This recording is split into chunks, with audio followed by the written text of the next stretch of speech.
Welcome to episode 268 of FBI Retired Case File Review with Jerry Williams. I'm a retired agent on a mission to show you who the FBI is and what the FBI does through my books, my blog, and my podcast case reviews with former colleagues. Today, we get to speak to retired agents Jalaine Ward and Joan Cronier. They discuss their investigation of cult leader Dwight D. York of the United Nation of Nuwaubian Moors. York used his charisma to recruit thousands of followers. Several hundred cult members lived with their children on his 475-acre compound in Putnam County, Georgia, where, for years, he sexually molested boys and girls 18 to as young as 3 years old. In 2004, York was convicted and sentenced to 135 years in federal prison without parole. The FBI code name for the investigation was Operation One Man Act. Jalaine and Joan, along with other members of their prosecutive team, received the Attorney General's Award for Distinguished Service for their work on this case. Retired agent Jalaine Ward served in the FBI for nearly 27 years. She was assigned to the Atlanta Division, Macon Resident Agency. She worked a variety of investigations with an expertise in white-collar crime, violent crime, and crimes against children. She was the National Center of Analysis for Violent Crime and Crimes Against Children coordinator for the Atlanta Division for over 20 years and received extensive training in behavioral analysis, threat assessment, interview and interrogation, crisis management, school violence, and the sexual exploitation of children. Currently, Jalaine operates Integris LLC, a private investigative security and threat assessment consulting service. Retired agent Joan Cronier served in the FBI for 20 years. Joan spent her bureau career in the Atlanta Division, where she utilized her financial crimes education and experience on white-collar crime and government fraud squads. After the successful investigation and prosecution of David York, Joan switched her focus to crimes against children. She spent several years as a member and coordinator on an Innocent Images Crimes Against Children task force. Since retiring, Joan works as a consultant and investigator on the global cybersecurity team of a Fortune 100 company. Before you listen to the case review, I need to issue a trigger warning. We discuss graphic descriptions of child sexual abuse. If you want to skip that part, please fast forward when the testimony is being read. In your podcast app's description of this episode, you'll find links to where you can buy me a coffee, join my reader team, and learn more about me and my books. Thank you for your support. Now here's the show. I want to welcome my guest, retired agents Jalaine Ward and Joan Cronier. Hey, Jalaine, how are you? Doing well. Thank you. Hi, Joan. Hi, Jerry. Thanks for having us. Both of you worked on this case, and I know there's so many people in the true crime audience who follow cults, but this may be one that they're not aware of. This case is going to focus on Dwight York. He called his followers and the compound that they lived in down in Georgia, where you were, the Nuwaubian Nation. Before we get into who Dwight York is, Jalaine, could you talk about how you became involved in the case? And then Joan will talk to you about what role you played. I got involved in the case a couple years before the key witness came in, only in the sense that I was assisting Agent Tom Deal. He had a source that had ties to that community and was giving him some information. And there were allegations of copyright violations, narcotics, trafficking, stockpiling weapons, things like that. When I got involved was when we had two potential witnesses that alleged sexual abuse, or there was possible abuse. We interviewed those witnesses in Memphis, Tennessee, and basically learned that there was secondhand information and really no direct knowledge. They had seen things. They had seen girls go into York's bedroom or go upstairs in that compound. but they'd never been abused themselves or actually witnessed anything. That case did not materialize, and it was eventually incorporated into the case that I opened in 2001. And Joan? Let me kind of tell you, Jerry, how I got involved. This was like around 2000, maybe 2001. A couple of the agents were doing a undercover operation. I was assigned to help out with that. So when I first started, I only did it for a couple weeks, a couple months maybe. There really wasn't a lot of work for me to do. So I was looking to get something started and get involved in something interesting. So I was reading through the files and I noticed that a lot of the reports referred to Nuwaubian compound and Dwight York in Macon. And at one point they had a intel case open when it was transferred to Atlanta from New York, but it had been closed. So I'm like, there seems to be a lot of smoke here. Maybe there's something worth investigating further. I noticed that they had a case in Macon signed to Tom Deal and Jalaine. So I called Jalaine. I was like, I'm interested in looking at this, seeing if there seems to be some leads that we could pursue if interested. And we started talking. I don't really remember how it happened, but at some point, not long after that, Jalaine called and said one of the, what do we want to call her, a ex-Nuwaubian or somebody that had left, wanted to come in and tell her story. She came in with the sheriff to the Atlanta office and we sat down and talked to her. And that was kind of my first opening in the case. Jalaine, you were assigned to an RA out of the Atlanta division, right? Macon RA. Okay, that's a resident agency, and it's actually like a satellite office out of the Atlanta division, and that's where Joan was. Yes. Tell us a little bit more about Dwight York and how he ended up in Georgia. Dwight David York started a pseudo-Muslim type community in New York, Brooklyn, New York, had a group called the Nuwaubian Islamic Hebrews, not accepted by the legitimate Muslim communities in that area, and basically run out of there. So he moved to upstate New York, Sullivan County, in about 1989. So he stayed there until he purchased the property in Putnam County, Georgia, in January of 1993.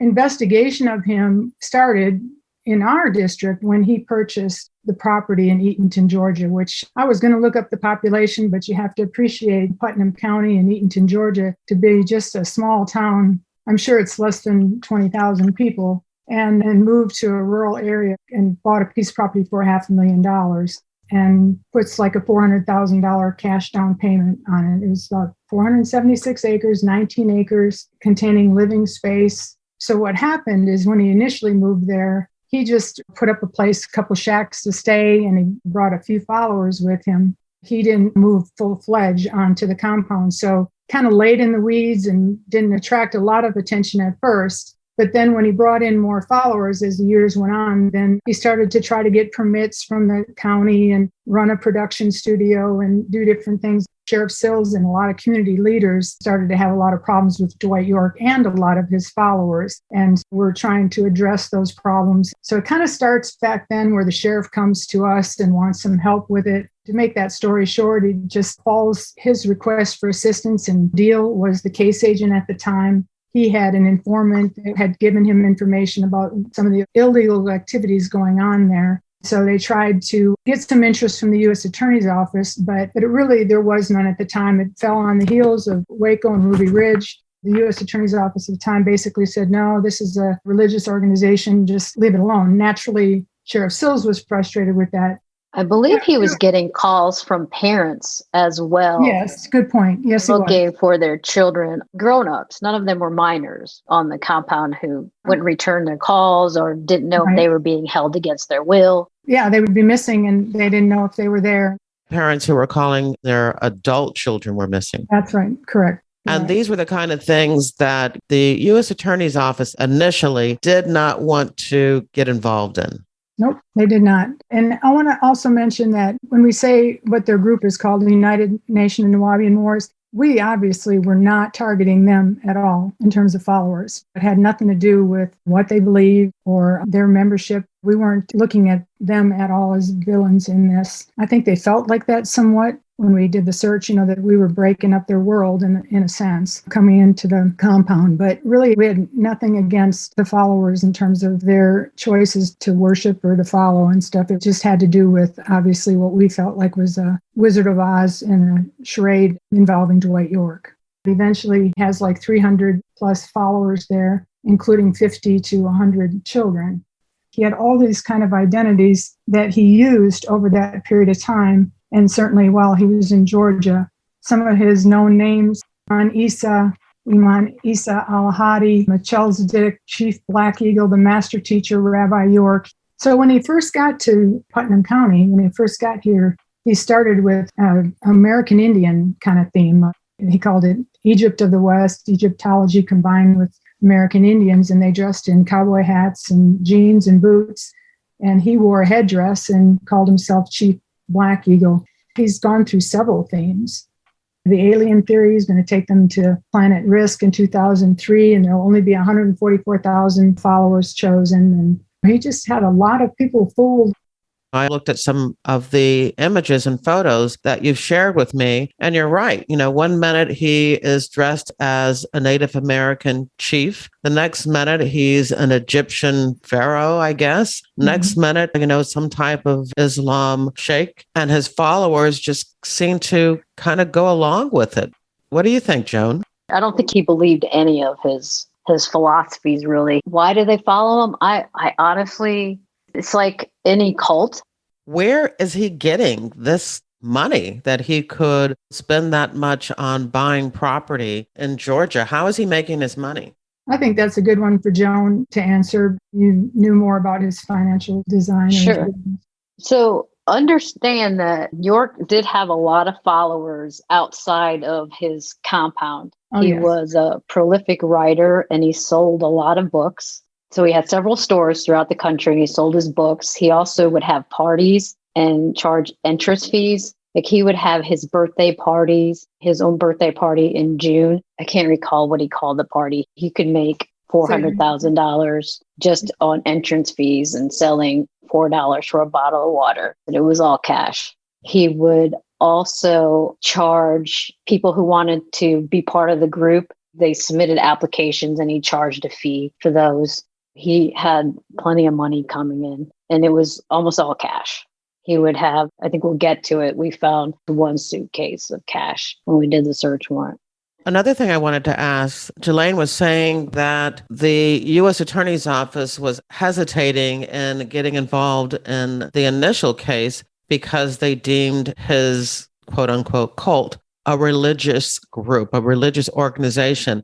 Jerry, what happened there is we got a new U.S. attorney. It was the leadership had changed at the time. And so then we were able to move forward. And especially, of course, as we were able to interview a couple of witnesses, the key witnesses that cooperated, that's obviously when the case broke open. But we did get more interest after we had a new U.S. attorney take office. A lot of those publications that Joan was mentioning, a lot of them were written by his followers as well. A lot of the things that they marketed and the trinkets and sold, the men would run stores in different parts of the states and they would make, like she said, they make a lot of money from marketing items that were kind of organized and put together by his followers, along with his own publications, of course. The women followers would work in the office for hours and hours a day on his publications. And I don't think they realized that they were doing like some serious desktop publishing, something they should have been getting paid a lot of money for. And it was all free labor to him. Yeah. So it didn't cost him anything to put these books together. What was his message? What was he sharing that would make these people come to him and want to hear what he had to say? His sermons were recorded and reviewed by behavioral experts and by us as investigators, et cetera. He preached that this was going to be a new country with its own fire department, its own hospital, et cetera, and that they were going to be a sovereign citizenship. By having their own country, it was going to keep the racism out. I had actually heard some of his sermons from surveillance. He preaches racism. He preaches anti-law enforcement. He had a way for reaching followers that were missing something in their life. Some of them were born into the compound. Some of them moved there from, like Joan said, they were at one point 10,000 followers. So they were all over in different states and parts of the country, mostly towards the East Coast, if I'm not mistaken. They would come and follow him because of his promise for calm and peace and something that their family would grow with, only to find out, of course, so much more the opposite of that. If you study cults, you do see that they all have a charismatic leader, and he definitely was charismatic and had a lot to do with why these people followed him. Yes, he did. And he has several of the red flags too, because when they moved to the compound, he separated the women from the children, the husbands from the wives, and they all lived in different areas. The children weren't disciplined by their parents. They were disciplined by his women that followed him and that he had sexual relationships with. They were the ones who would feed and house and discipline these children. So he was able to control what they did and what they thought by keeping them away from their parents. And he also would use the victims that he chose. He would use other sexual partners to shun them or influence them if they didn't comply with his wishes or do as he told. So he had a lot of, like you say, Joan, a lot of control over all of them, the men as well. They weren't allowed to go off the compound unless he gave them permission, and then he had to know where they were going or be escorted. The women had their babies in a hospital with armed guards or guards accompanying them to the hospital. So it was definitely hit on many of the dynamics of a cult leader. And he would portray himself as a god. You know, he's got all kinds of pictures and depictions of him with white robes and standing over small children and a lamb, just like in the pictures of Jesus. He presents that image to his followers. And then they literally, if you looked in the rooms when we did the search warrant, all of them have pictures on their wall of York portrayed as a godly-like person. It's a lot of control for sure.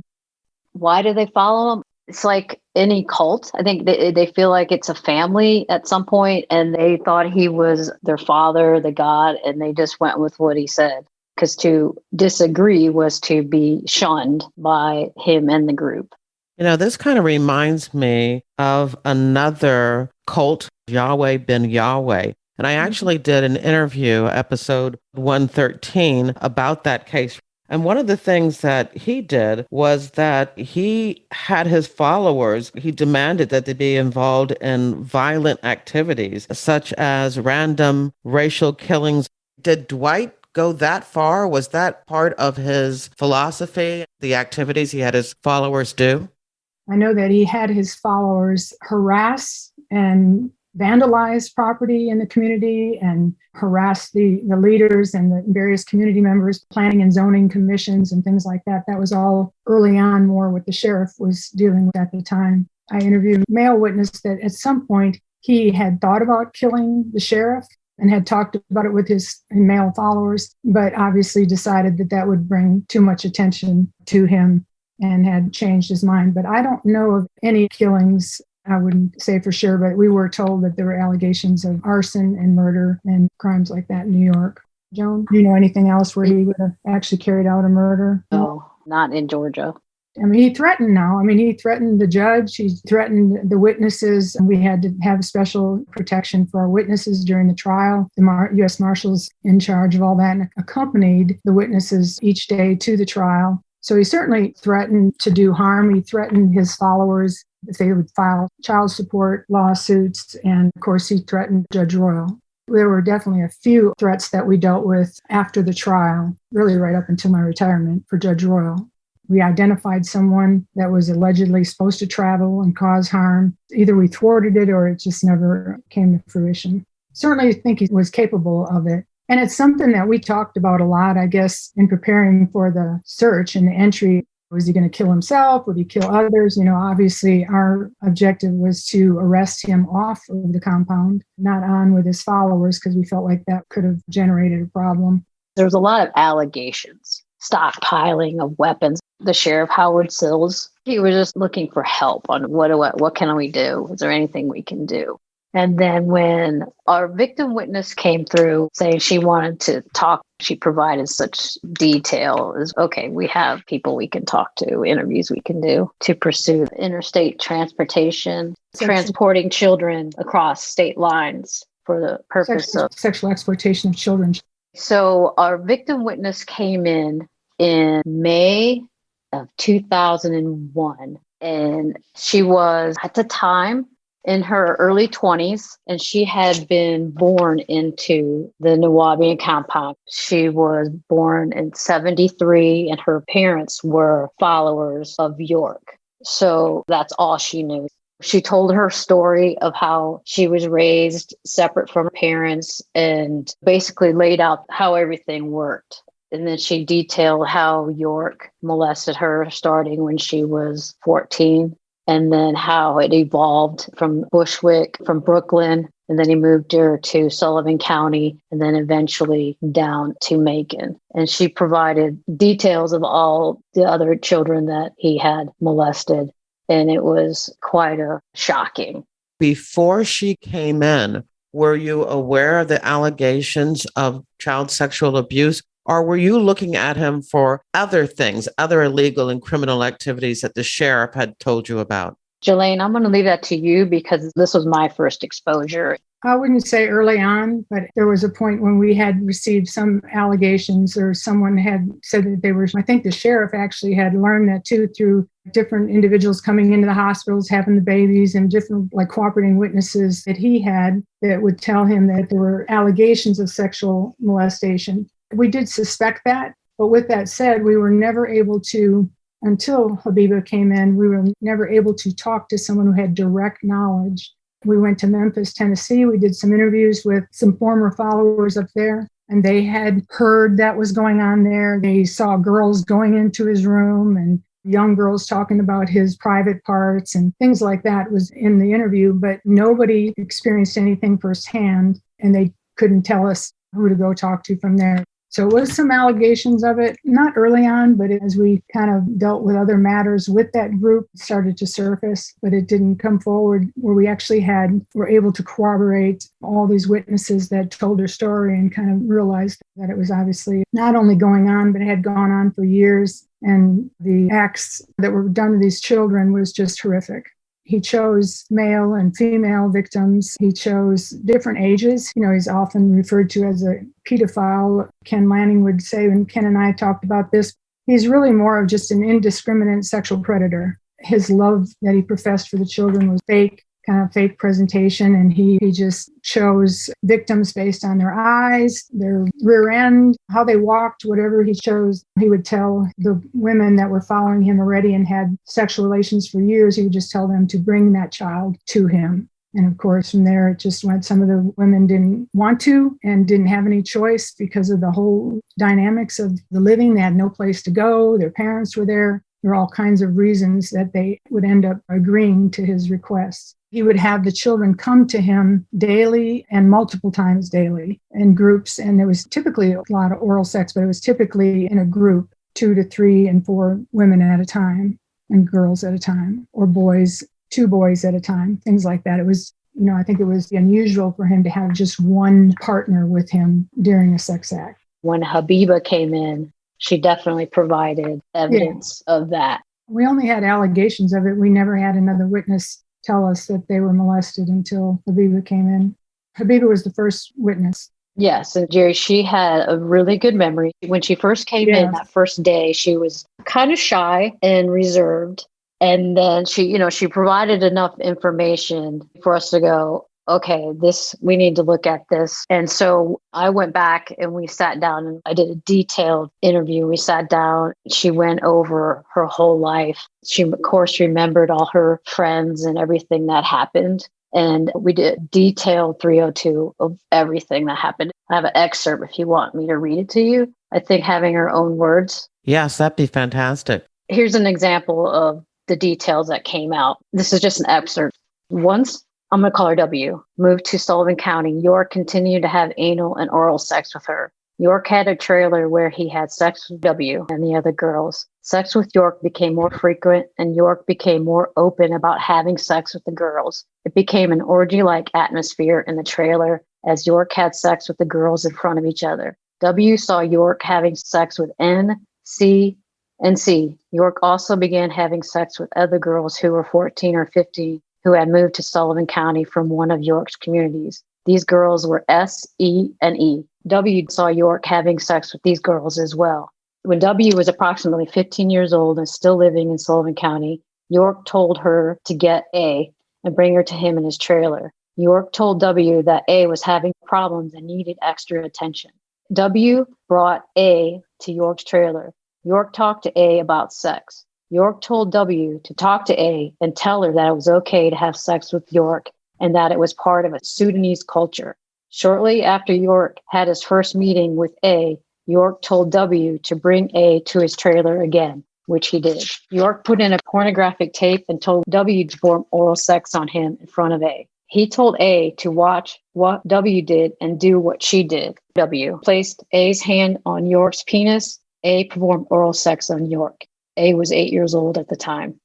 Around the same time that York began molesting A, York told W to bring K to him in his trailer, which he did. York put K on his lap and began touching her. York told W to perform oral sex on him in front of K, which he did. K was about 4 years old at the time. W saw K perform oral sex on York. We had very specific, detailed 302s of this. We had all that detail in all those names. Most of these girls had left the compound.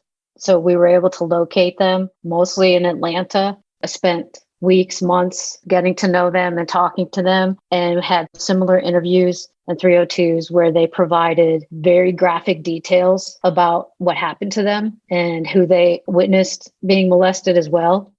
When you put that together, and we gave it to the new AUSA, which Jalaine would know more about, and our SAC, and it was, we got to do something. We can't just let this go.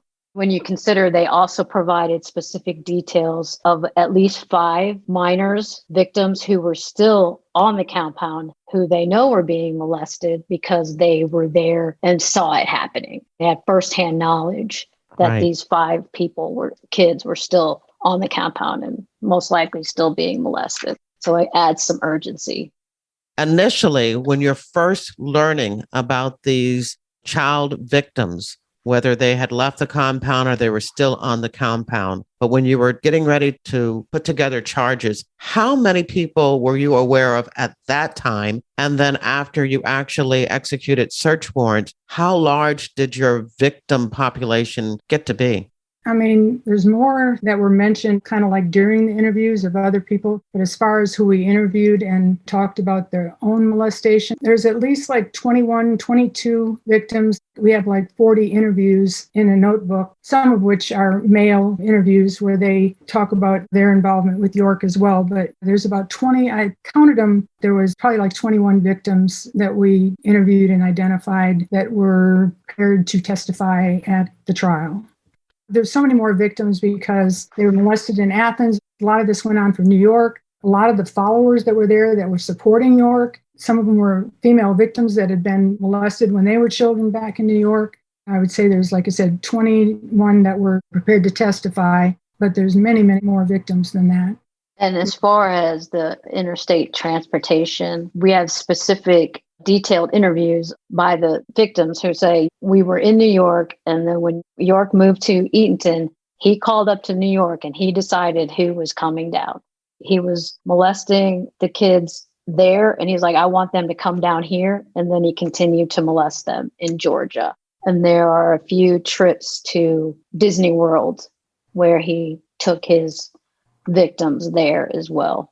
Those trips kind of gave us the teeth of the indictment in terms of the sexual exploitation. I mean, they were a good half of it, I should say. The other half was when they're transported from New York to Georgia, but also when they're transported interstate to Florida. That gave additional sexual exploitation of children charge accounts for us because they were transported. And we used what they call the One Man Act, MANN Act. It's an old name for a statute that we're transporting children across the state lines for sexual purposes. That's when the case kind of got the name One Man Act because of that, because obviously it's the statute we used and he was the lone offender.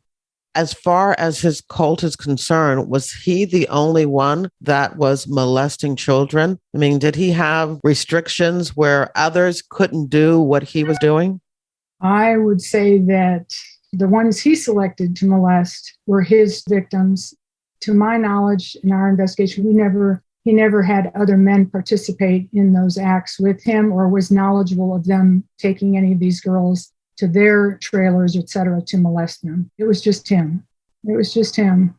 Based on these interviews that you've done, you take it to the U.S. attorney and it's decided that you're going to proceed and charge him. I can imagine that arranging that search and arrest operation had to be a pretty big deal for the Macon, Georgia RA. Yep, it was about 9 of us at the time. We did the affidavit in the Middle District of Georgia for the search. We did the indictment first and then the search. We presented the affidavit to Max Wood, the U.S. attorney here. And then there was a U.S. attorney from Washington, D.C. Her name was Stephanie Thacker. And then Richard Moultrie was the assistant U.S. attorney in Macon. And there were others. Sharon Ratley. There were several others. I kind of had a list of tributes toward the end, but there's so many people involved in putting this case together and getting us to the point to even be able to do the search and the arrest. It wouldn't be possible without numerous resources. I think one thing we could talk about a little bit was their living conditions. I think I mentioned earlier that they were separated in various buildings and trailers on the property. It was, I want to say, 65, Joan, or 66 buildings that were identified and numbered for the search. And of course, the multiple divisions of the property to execute the search. And there were trailers, and then his house, there was a barn where a lot of men stayed. There was a nicer house next to his home where the women he molested stayed. And of course, his house, it was large and I guess somewhat luxurious to some of the residents there, but it certainly wasn't well kept up and clean and things like that. A lot of the buildings when we searched were trashed, trashy looking on the inside. Again, like I said, they separated everybody. And there was a building called 103 that if the girls didn't comply with his request for sexual purposes, then they had to go live in building 103 and they ate rice and beans. And they were shunned from the rest of their friends, just not accepted into the mainstream of activities. And they certainly weren't escorted out to dinner or to Walmart to buy a diamond ring and all the things that he did to the girls and boys that accommodated him sexually. So that's kind of how the building was massive. It had armed guards outside the gate. We encountered them one time to try to drive through when I had some visitors from Quantico. I had the hostage rescue team and the negotiators and profilers and things, and we tried to go in to look around, and we didn't get past the one circle around the main pyramid that they would allow us to drive in. So you've decided to do this search. You're going into a cult compound. You mentioned people being concerned about Waco and Ruby Ridge. Were you concerned about the possibilities that this could go really wrong? And what did you do to prepare for that? Yes, absolutely concerned about that. We certainly didn't want to have any kind of a situation similar to those other incidents. And for that reason alone, we knew that we had to come up with a plan to arrest him off of the compound, which turned out to be kind of almost an adventure in and of itself, because when we set up a command post nearby and when we thought that he was going to move, he moved a lot earlier off the compound. So we didn't even have the phones plugged in yet. And Joan and I were throwing our gear into the trunk of the vehicle to race out to where he was headed. He left the compound with 2 or 3 females in a vehicle. We definitely planned to arrest him outside. There was so much that went in and so many individuals that contributed to the success of the search warrant that you couldn't even begin to name them. But I know when we wrote the affidavit, or that the affidavit was presented to headquarters, because as you know, Jerry, this had to be approved by headquarters and the president basically before we could go in on something like this. Ted Jackson was the SAC, Fred Snellings was the ASAC, Howard Hatfield was in there too. But those 2 guys, I remember talking to headquarters, I was standing outside their office. They were quote unquote battling with headquarters to get approval for us to go in. And we felt like we had every I dotted and every T crossed. The sheriff's department had established a perimeter of about 300 officers. And we had 5 different regional SWAT teams there and all the other resources, the computer analysis, evidence response, interview teams, and things like that. The planning that went into that was massive, absolutely. I wouldn't even begin to try to name all the team leaders and the supervisors that made it come together. We had planned and allowing him to leave. And then we also made a plan for what to do when we got on the compound with the followers that might be there, because we were getting close to Savior's Day. There were followers coming in. There was actually more on the compound than we initially thought there was going to be. And then we knew we were going to have children. We knew we were going to have other children, and we knew we had to identify everyone on the compound. So we had a huge team set up to fingerprint everyone because of York giving them fictitious names and the fact that they were using false names oftentimes. And we planned for that, and we're going to try to identify everyone there. And we did get lucky because we were prepared. The plan was we're not going in there to arrest him. We'll have to wait till he leaves. We had 300 people ready to go with the SWAT teams and the search teams, all the teams. So we had a lot of people on standby, and we were prepared to sit for several days. And it just so happened within an hour or two, he came out. The SOG was on him, and the SWAT team was prepared to make the arrest. So once he entered a shopping center there, I think he was going to the grocery store, they made the arrest. The SWAT teams entered the compound and cleared it relatively quickly, separated the men and the women and children into, I think it was the temple. And it went really smooth after that. It was a huge relief.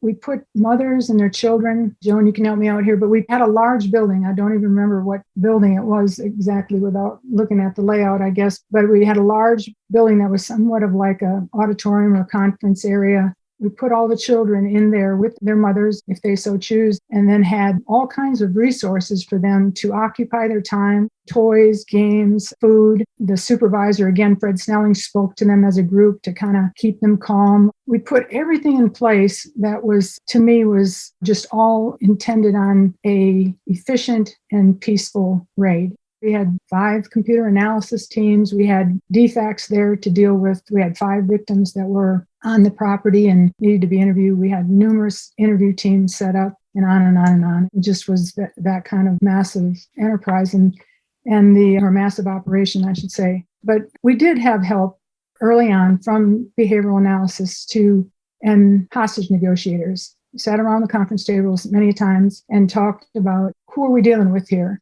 I think that was measurable contribution as well, because when you have a leader like that, you're trying to answer the questions. Is he insane? Is he in touch with reality? Is he just antisocial? What kind of person here, in case things would go awry or he would do something crazy and take hostage or whatever, that we were prepared from that aspect. So we did that, and we certainly learned a lot about him and his personality assessment, which prepared us for that. And then the negotiators were on standby. They were at the scene in the event of any crisis that way. And to be honest, the men on the compound were unpredictable as well. We didn't wait till all of them were off or anything like that, but those men have been told by York to protect him at all costs. We weren't sure how far they would go either when they learned that we had their leader, et cetera, in custody. We did all that preparation for something like that. And in the end, Ken Lanning testified at the trial to the grooming process and the whole sexual exploitation. He's an incredible expert. And Jennifer Aiken, you might know her as well, but her information regarding predators was used in the affidavit for the warrant. And the next day in the paper, it came out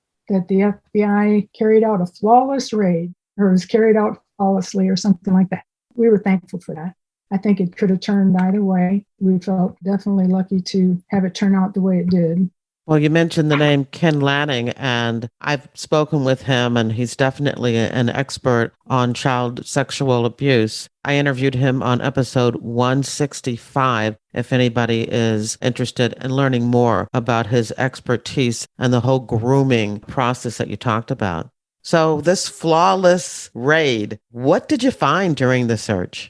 Well, that's a bit of a story too, and Joan can jump in here anytime. But in short, we found items to corroborate what their testimony was, and that was absolutely essential for the trial. For example, they said that York maintained a journal, and they would tell us where it was in a notebook and things like that, a journal of his children and his wives. So we found that. They would tell us there's guns and where there's guns at and things, and we found the guns, we found the cash. I think an interesting item we found was that one of our male victims tells us about a pink panther, a stuffed pink panther with a penis attached to it. And it was in the room, and he was allowed to play with it or touch it or whatever prior to sexual activity with York. He knew it was there, and he told us about that. We found that. We found the pink panther. How old was that victim? When it started, oh boy, I'd have to look at his interview. He was young. Do you remember? Probably 10. 10. Yeah. Joan and I interviewed him, but he was, molested repeatedly after that and then had brought another male victim as well. There were a few. And we found, of course, the cash, the silver suitcase that the cash was allegedly in. And that was obviously helpful. How much cash? In that suitcase, I want to say it was $500,000, right, Joan? Yeah, about 400,000. Yeah, of course, that was forfeited. And so that was good. And then we found letters from his followers. We found pornography, and we found some videos. We did not find what you would consider child pornography. And there's, you can speculate on why that might be, but I think he had victims available to him and access to him every day. He didn't need to have the collection. We found some of the sex paraphernalia. And I think a big thing we found too is so many of the victims told us that the sexual acts going up a spiral staircase into his bedroom and then on a large oversized animal print pillow. And that pillow was obviously taken from the scene. And we took pictures of the stairwell, the spiral stairwell, and the stairwell had a name on it that says, "Do not go upstairs." So many victims told us about that was said. And again, that all helps to tell the jury that they were there, that they're telling the truth and not York. And the animal print pillow, we sent that to the lab. The lab report came back and it was too much DNA on it to even begin to separate and identify whose it was. And that's absolutely horrific and sad. Terrible. It's absolutely terrible, yeah. We got on at about 2 p.m. and then at around 10 or 11 at night, one of our witnesses called me and let us know that there was a group of his followers forming at one of the parking areas in a mall close by, and that they were planning to storm the compound. And once we got that information, management decided we need to pull the plug. So at about that time, we wrapped it up and took everything out. I do remember one thing we didn't think about was bringing lights. So it was extremely dark at that point. And there was no outdoor lighting and there was very little lighting in the buildings for the teams to work. So we wrapped it up at about 11 o'clock that night. The men and women that were on the compound were temporarily detained. Correct. Everyone was contained until the search was over. Now, I do remember that we knew, based on our extensive interviews with the witnesses, so we knew exactly who lived there, where they lived. At one point, I knew every single building, what was in it on that compound, had it all written out. We anticipated like 40 people, I think, men, women, and children, but there was over 100 because they were there preparing for his birthday party. The Savior's Day was what he called it. So there's way more people than we anticipated. Based on all of this evidence that you've found during the search, I take it that you were able to put together some really strong charges because I think I read that he decided to plead guilty. Right. And that's where things get crazy in this case as well, because we had a real good indictment and one of the federal judges accepted a plea for 15 years. Of course, would have been federal time, 15 years in prison. Joan and I, we had nothing to do with, obviously, those negotiations. To be honest, the U.S. attorneys that worked hard on this case, they had a lot of mixed feelings about the plea as well.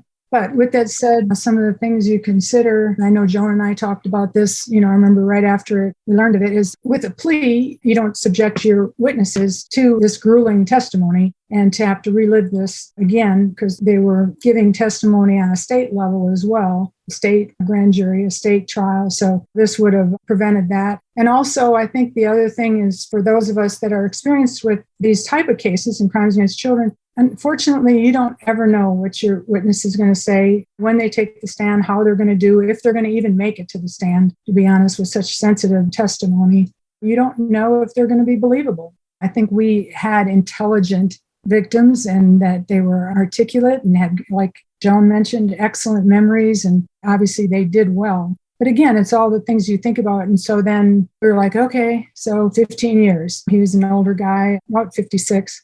Well, needless to say, that judge recused himself from the case. And the new judge, Judge Ashley Royal, said, we're going to go to trial. It was a Judge Hughes, I think, rejected the plea. And then Judge Royal was assigned to the case and went to trial. That kind of took a crazy twist too. Oh, I wasn't aware of that. The newspaper article that I'm looking at that says that he pled guilty to federal charges and gets 15 years, that was rescinded. That's right. That was rejected by the judge. He rejected it because he didn't think the sentence was long enough. Absolutely. And I will give credit to our probation office because that probation agent that wrote up the sentencing report wrote it up. Obviously, she was not happy with the idea of pleading to 15 years as well. It was a 3-week trial in Brunswick, Georgia, and he was convicted and he was sentenced to 135 years in prison. Well, that's a big difference between 15 years and 135 years. Yes, it is. Yes, it is. In between that, when he, and correct me if I'm wrong, Jalaine, my memory's kind of faulty on it, but after the plea was rejected, Richard, the AUSA, Richard Moultrie and Stephanie Thacker decided, well, let's add the financial crimes aspect of it, the structuring charge, and then add the forfeiture of the land to the indictment, which we did. So we brought in the IRS to help with the structuring charge, which basically had several of the ladies who worked in his office described how he would give them cash in increments less than $10,000, and they would run around several days of the month and deposit money into the accounts. Yeah, I was thinking that was in right from the start, but IRS definitely did a great job. They put that structuring charges together, and obviously, the interviews that we did produced the testimony that the structuring was going on, and the tellers at the bank cooperated. And that had a big impact. That's a pretty easy case. You just get the bank statements and you can see the deposits, and you have the women who testify that he told them to do it. In addition to federal charges, was he also charged with the state? And did he get any additional time on state charges? Yes, he did. He was charged on a state level. He pled guilty to state charges, and Kathy Johnson pled guilty. They charged several others with kind of more minor charges, but they did charge some of the whites that had been bringing in the victims. What did the state charge him with? It's all basically the sexual exploitation of children type charges on a state level. There were a number of them. Just to kind of sum up this case, which was just wild and had so many complex stories and twists and turns in it, how would you sum this case up in both of your careers? Where does it place? Joan, you want to speak to that? Sure. It was the first case I'd worked involving children, and it was extremely difficult and time consuming. I was pregnant and just had a baby. But it was also very rewarding. After this case was over, I ended up working on the Crimes Against Children Squad, the Innocent Images Squad, for several years. And Jalaine? Yeah, I, on the other hand, have worked numerous cases involving crimes against children, but nothing like that. Some of the dynamics are the same and have been to trial on a couple of them. But this case just took so many, obviously it was massive. It was involved so many resources to make it successful. I mean, the trial was horrendous. With 3 weeks of being out of town, Joan and I stayed in St. Simon's Island or something like that during the trial. It just took, like you say, a lot of twists and turns. He changed attorneys a couple times. But when people ask me what cases had an impact, obviously there's many, but this is definitely, I guess, the second one I mentioned. It just never went away either. It never went away to the day I retired. And what do you mean by that? It never went away? Because there was continued to be threats when he was in jail, and threats against the judge, threats against the sheriff. The Nuwaubians were placing liens on the judge's property. Things would surface. So really the case just kind of stayed with you right until the end. Are you aware if the Nuwaubian Nation, quote unquote, cult continued even after Dwight York left the compound and was sent off to prison? Yes, they continue in small groups and kind of spread out in the Atlanta, still in the Athens area, still in Milledgeville, Georgia. I believe there's even some following in Macon, Georgia. York gets visitors in prison from Nuwaubian followers. I would say it's scattered, it's nothing organized, and I don't believe that any of the male leaders that have tried to take over, they don't come close to the characteristics like Dwight York had. They don't come close to being able to have that influence over the followers.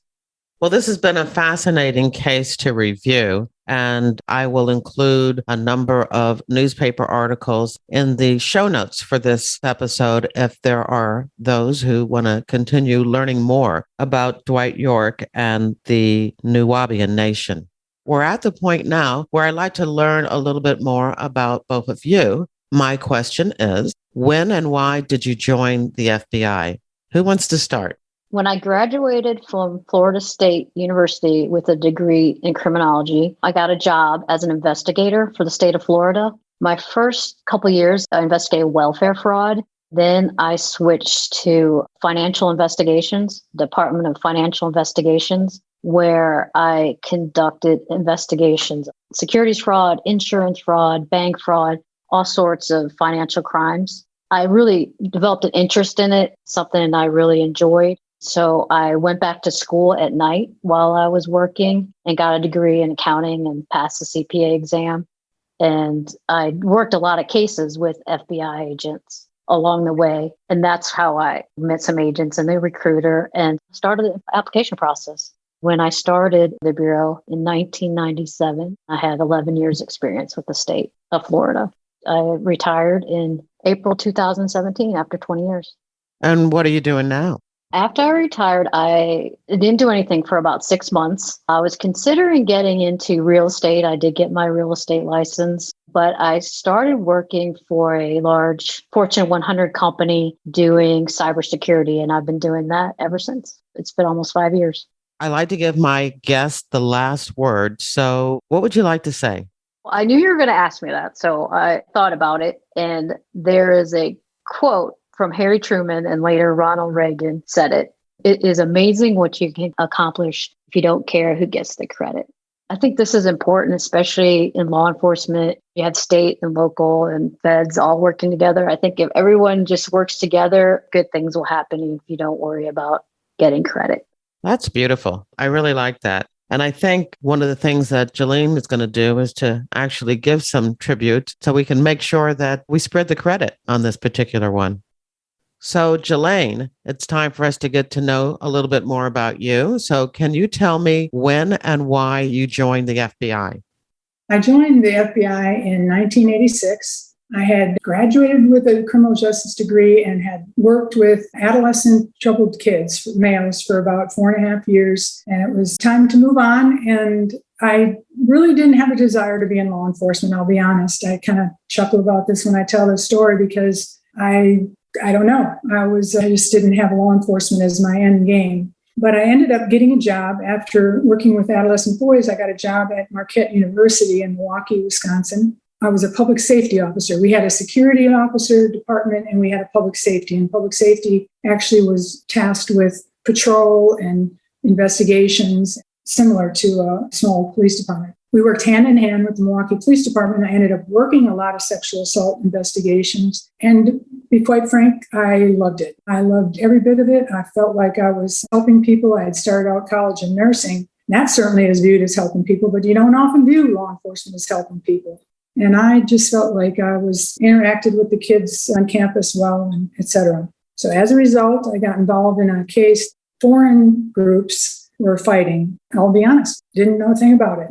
But I called the FBI in Milwaukee, and they came, 2 or 3 agents came, and I passed on the information to them. And they stayed in touch with me for a little bit because this group was of interest to them. And as a result, they said, "Have you ever thought about joining the FBI?" And I said, "Nope." It was not on my list. I grew up kind of in the country, and my parents were simple people, and I just knew about working hard. I did not consider that at the time as a career. They recruited me. They got me in touch with one of the recruiters in the Milwaukee office. One thing led to the next, and I was going home to my parents and saying, "Hey, what do you think if I join the FBI?" And of course, they stood on the porch and cried. But I went. I really was leery of Quantico. I wasn't one of them that just unfortunately had desired their whole life to be an agent. I didn't know much about it, to be honest, the organization. So when I started, they sent me right to Macon, Georgia, and I was there my whole career because of national cases being there, the Eric Rudolph case, the Olympics. There was so much going on that they weren't doing any transfers. In my career, I got involved in the behavioral analysis program and negotiations as a result of my training agent, Fred Stoker. May rest in peace. He was my soulmate in the Bureau. And he got me involved in those programs, and I took off with that in my career. I specialized in violent crime, crimes against children. I served as the NCABC coordinator for the Atlanta division and kind of handled all these potential serial type cases that the police wanted help from the behavioral analysis unit. And then I've been involved in numerous numerous crises, including my first one was the Atlanta prison riot. Obviously, I did not have a big role. I interviewed prisoners as they came out of the prison. I had a great career in the Bureau and retired after 27 years. What are you doing now?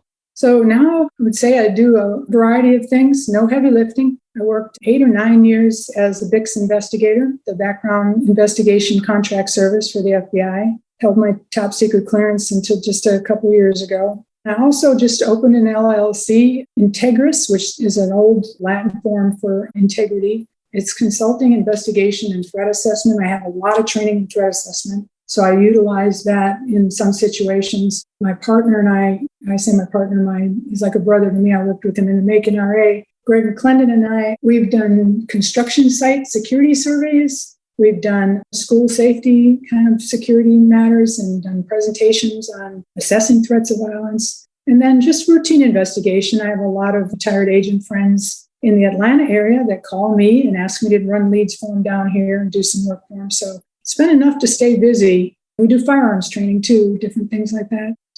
That's about it. Here are my dogs and my boys are grown.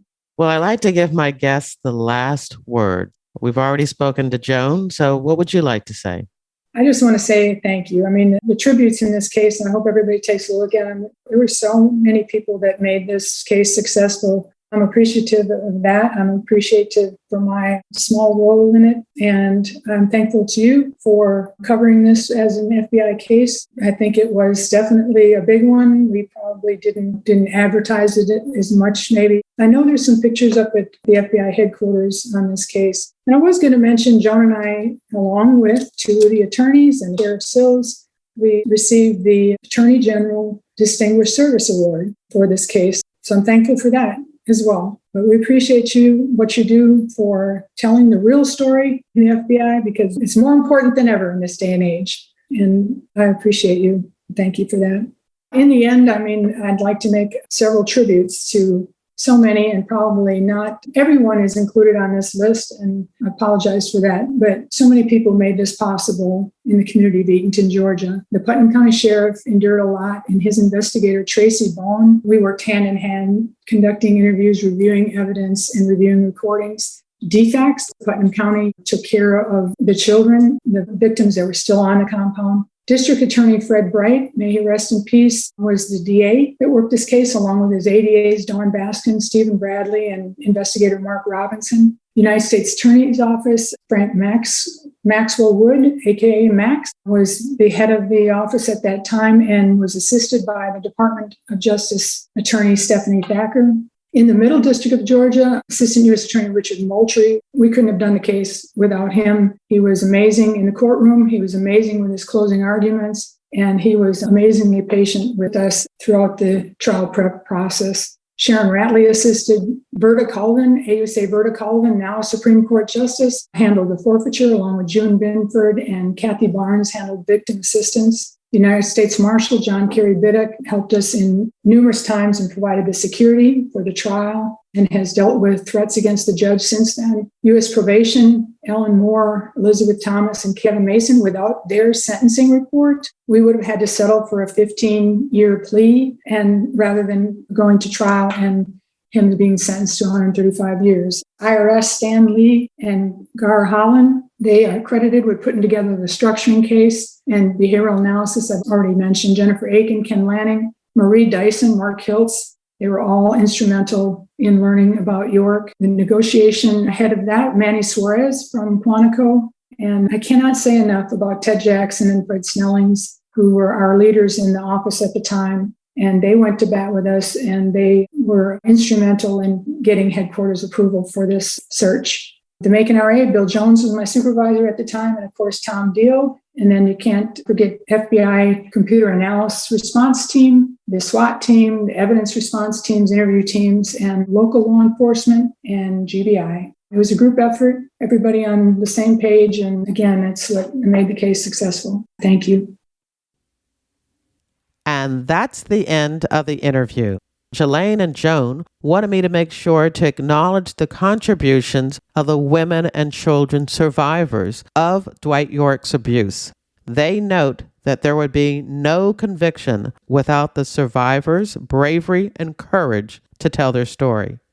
In your podcast app's description of this episode, there's a link to the show notes at jerrywilliams.com where you'll find photos of Jalaine Ward and Joan Cronier, photos of Dwight York and his United Nation of Nuwaubian Moors compound in Georgia, and lots of news articles and videos about the cult and the investigation. For full disclosure, I've also included a link to a video of the initial witness in the case, Habiba, recanting her testimony.